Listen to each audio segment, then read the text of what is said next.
How's it going, everybody? So I decided to make another video. This one is college specific. I know my past videos have been on law school or related to the bar exam, so it would be more relevant to law students, but this time I decided to make a video for college students or those high schoolers that are going to college soon, or maybe even those high schoolers that want to get a head start. So let's get right into it.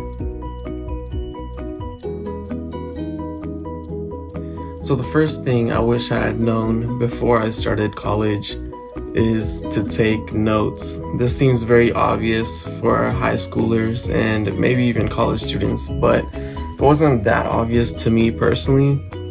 So what would happen in most of my classes, or I think pretty much all of my classes, the professor would actually have PowerPoints, and most of them would actually just upload the PowerPoints online so you could just access them later. So this essentially meant a lot of freedom for a lot of college students. So myself and a lot of people in class actually wouldn't take notes, and when we would take notes, it might have not been the best notes ever.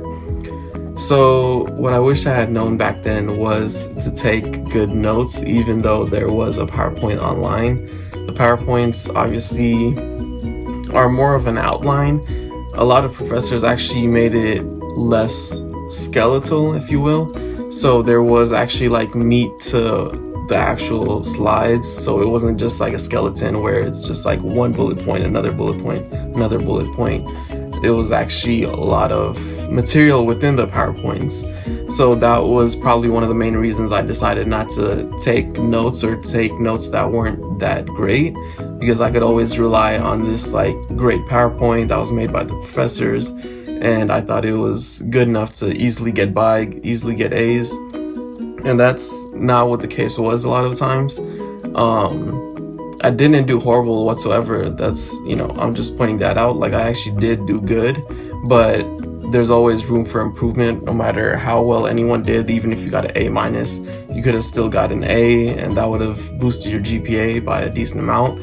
So you could always do better. So I wish I had known that it would be a good idea to take notes and not rely on the PowerPoint so much.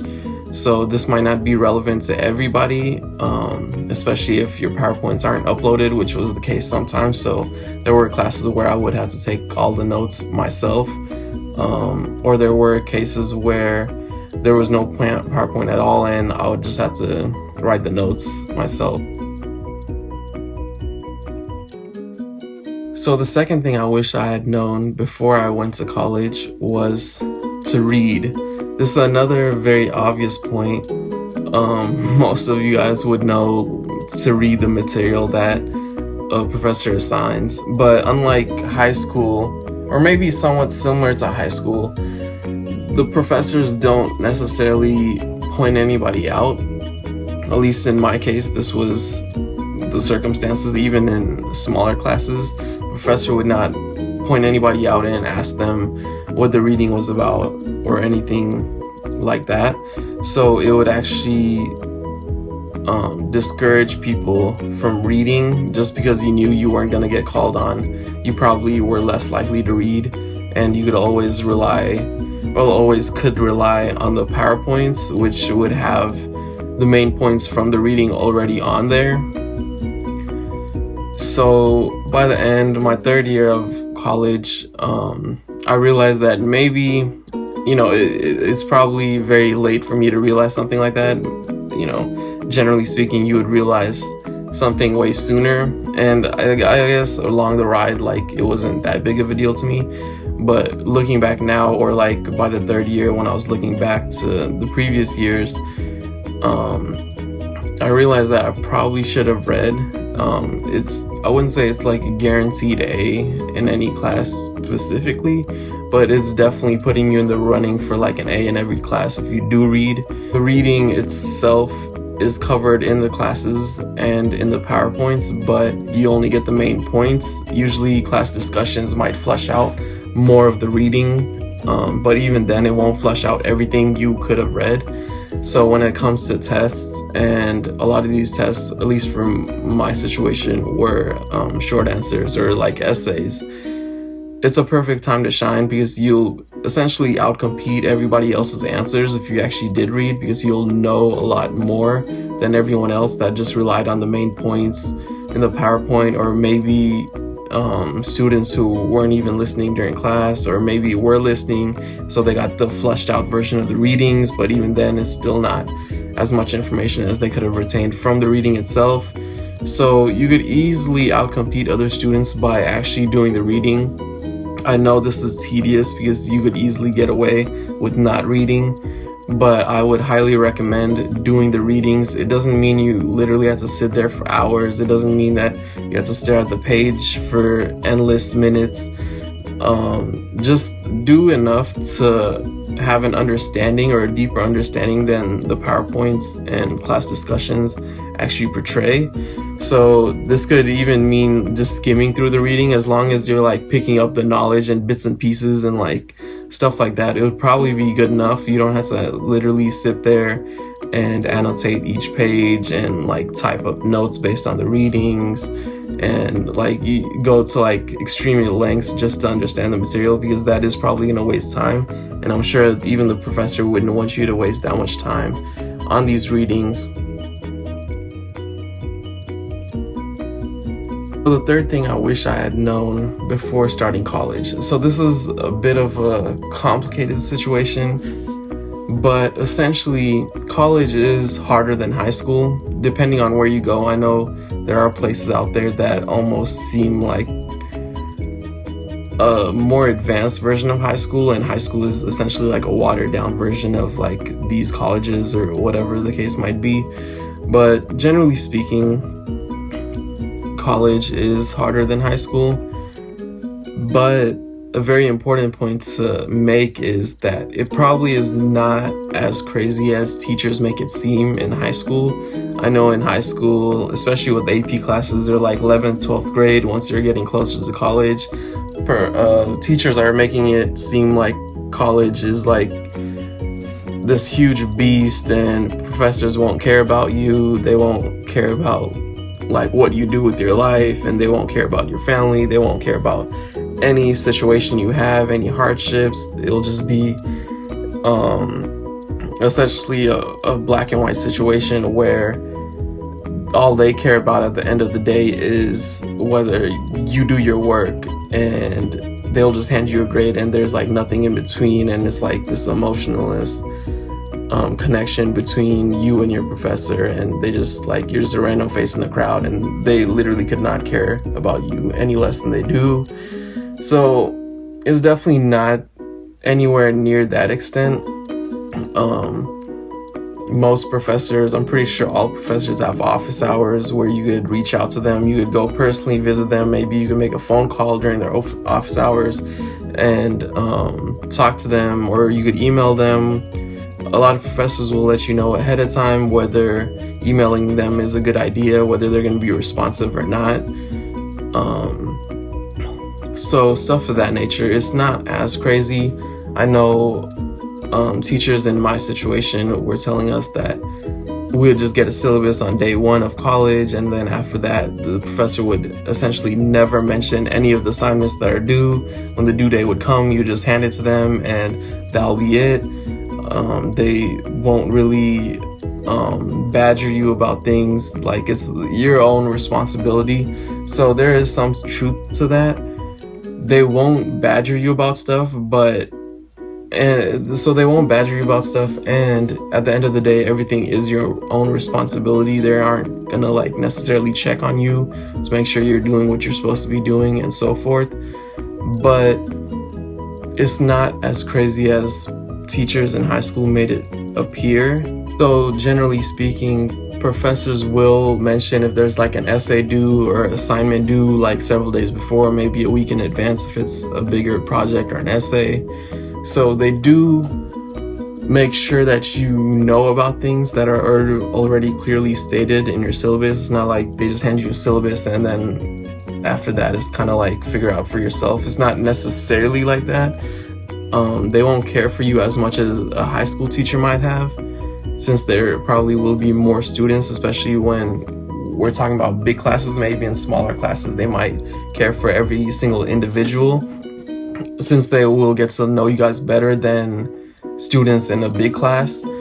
But even then, like, teachers or professors, I should say, will ensure that you know a due date's coming. They might not mention it all the time or constantly, but they will mention it. Another important point to make on that is that even if a professor literally just handed you a syllabus and never mentioned anything to you ever again, unless you're completely oblivious to everything that's going on, you will know that an essay is due soon or an assignment is due soon. There are people around you, people are going to be talking, you're going to have friends in the class.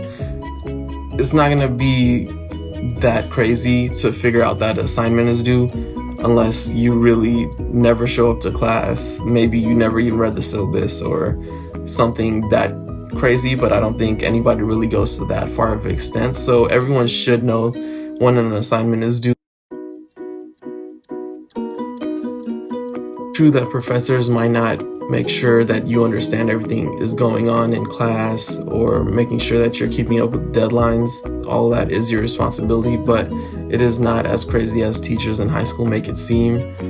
Even when you are in class, maybe if you don't understand anything, in pretty much every single class, the professor would let you ask questions. They might not let you ask questions as they're lecturing, but there was essentially always time for questions after class, and they would make the time for those questions if they were not going to allow you to interrupt their lecture and ask questions. But in my situation, I think 90% of the time, if not more, the professor would let you interrupt the lecture at any given time to ask questions, and they'll let you know ahead of time whether they allow that or maybe they want you to ask questions at the end of class. But there's always time to ask questions.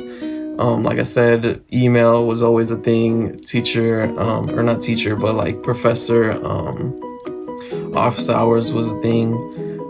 A lot of my professors had teacher assistants, so in those situations, most of my professors had teacher assistants. So in all my big classes, they would have teacher assistants where each teacher assistant would be responsible for a certain amount of students. And these teacher assistants were essentially available. They would have their own office hours, so you could go visit them or you could email them. Usually teacher assistants were grad students. I think they almost always were grad students. So they're closer to your age. So they would essentially always be on email. So they were very easy to reach compared to professors. So you essentially had that other person you could reach out to even if you might not be able to reach the professor.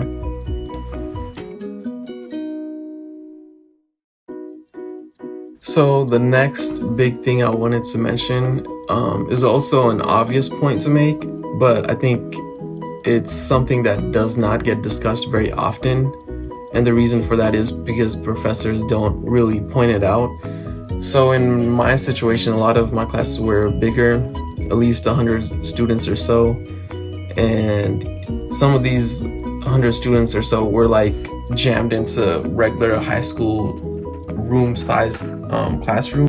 Even then, professors would not necessarily point out students that were not paying attention. A lot of students were on their phone. A lot of students were messaging people on their laptops. A lot of students were just essentially daydreaming. And professors would let this slide. They wouldn't necessarily care.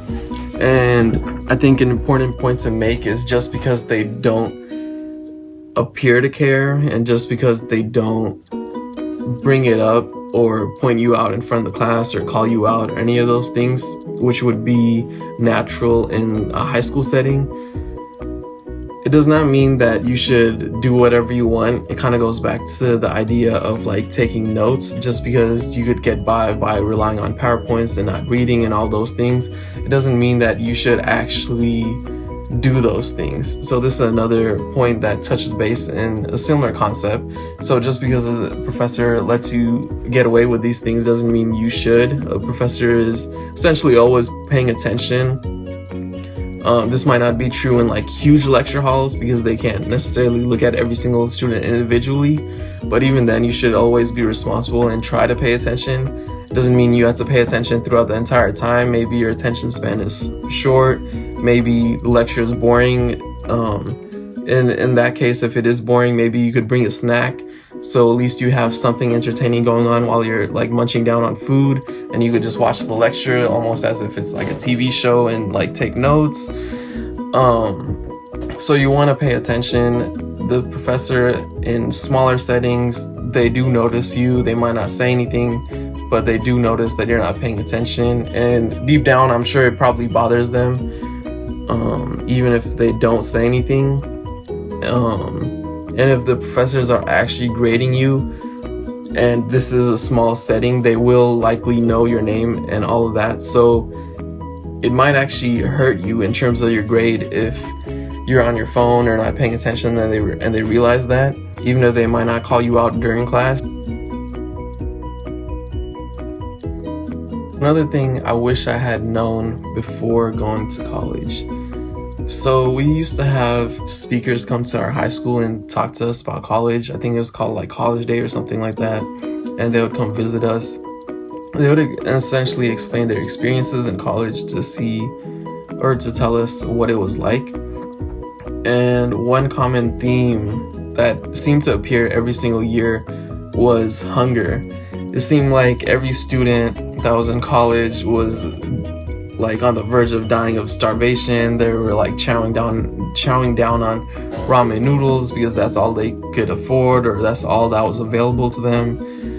And so for that reason, I would say this is partly a misconception and partly not.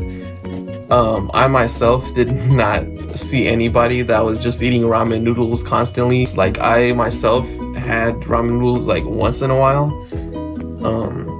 So I feel like to a certain degree, maybe it's a misconception that everybody faces this, when it's really not true.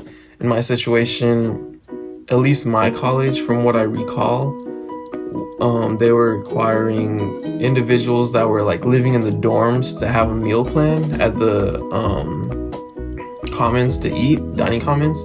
So essentially everybody that was in the dorms would have to have a meal plan. So it would range from a certain amount of meals to a higher set of meals, and you would choose essentially how much you would want, depending on how many times you thought you were going to eat in a day for the rest of the quarter.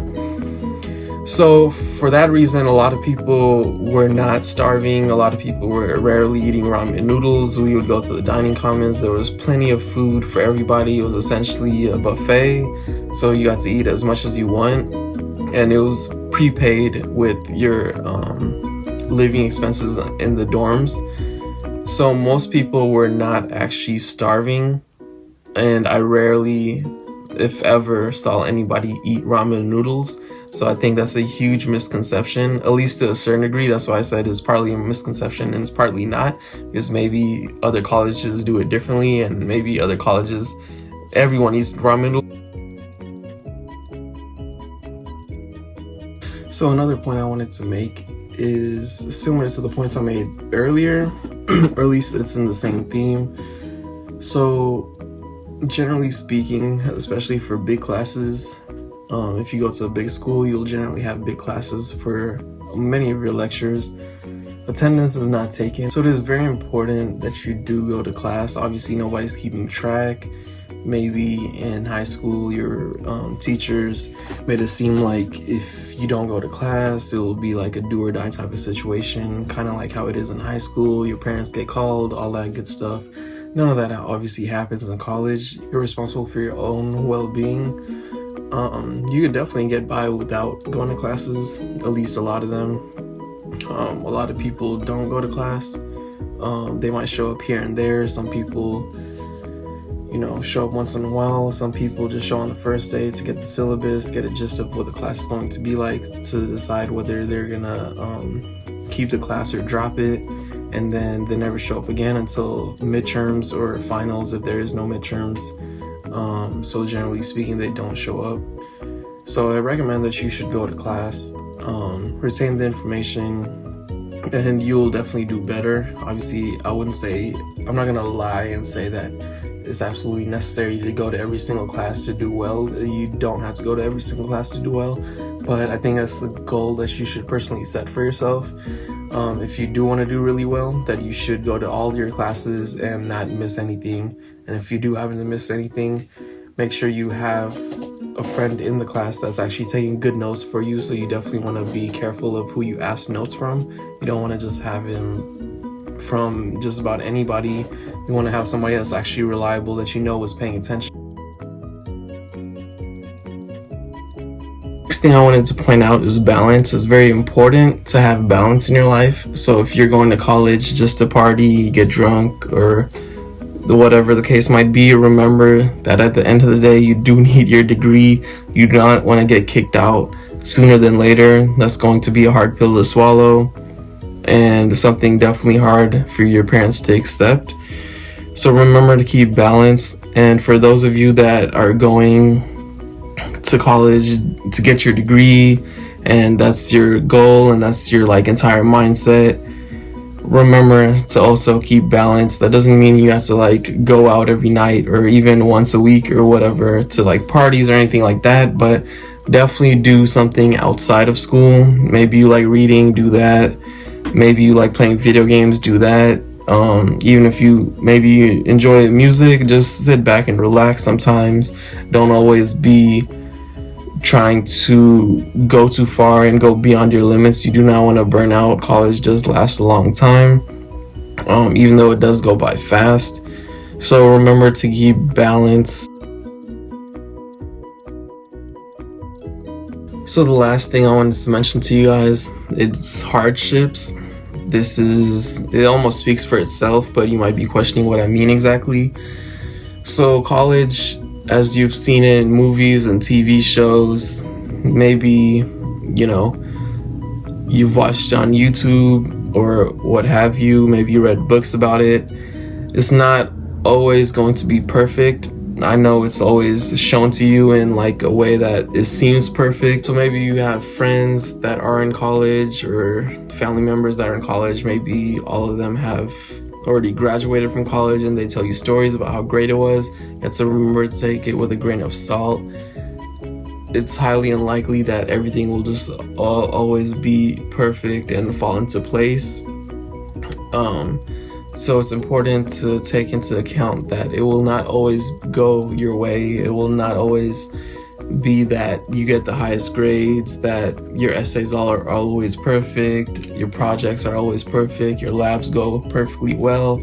It's not always going to be that way. There will be hard days. You might not get the highest grades. You might not get the grades you even want.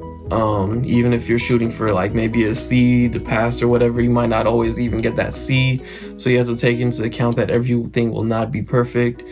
If you have other obligations like you work, maybe you're playing sports, maybe you're in a frat, or anything like that, other organizations, maybe that's gonna take a toll on your college education to a certain degree. So you want to take into account that it's not always going to be perfect. Your schedule will be rigorous at times. So you have to understand that a lot of things can happen. College is about 4 years, so maybe you're going to lose loved ones, maybe you're going to go through tragic events, maybe someone is not going to have the best time ever and you're going to be having to support them. You might go through breakups, you might go through good moments, you might go through bad moments. Essentially, you just have to accept college for what it is. But the main point I'm trying to make is that you just have to always keep your head up and anticipate that it's not always going to be the greatest times. It's not always going to be perfect, no matter what people have told you. Nobody goes through college unscathed, essentially. People will have their moments. As much as it is to be an experience, you have to remember with experiences come obstacles. And at the end of the day, it's not always going to be a fun experience, but you will come out a better person. You will learn a lot, you will mature a lot. You'll be completely different than the individual you were back in high school or any time before college. Your mindset is going to be very different. You're going to be this well-rounded, at least hopefully, well-rounded person that's a lot different than who you were going in, and you're gonna become that person through the experiences, whether they're good and bad. And yeah, so you need to accept that. You need to remember that it is not always going to be perfect, but there will be a lot of perfect moments, and that's very important to remember as well. So with that, this video is coming to an end. I might make part 2. Leave in the comment section below any questions you have. Maybe you want me to make a part 2. If I think of other tips or things that I wish I had known before going to college, I'll make a part 2 myself. Other than that, like, share, and subscribe. If you're starting college soon, then maybe you want to share this with your friends, so you and your friends have one leg up, essentially. Since you'll understand more than the average college student going in, you'll definitely understand more than I did when I was going to college. And good luck with your college experience. Don't forget the things I mentioned in this video, especially the last point I made when it comes to hardship. Always keep your head up. For those of you that are already in college, remember that you need to enjoy college for what it is, but also definitely focus on your grades. College will definitely go by faster than you think. Graduation day is going to come up really fast, whether you're in your first year or your last. Time does definitely fly. That is pretty much it, guys. Thank you for watching.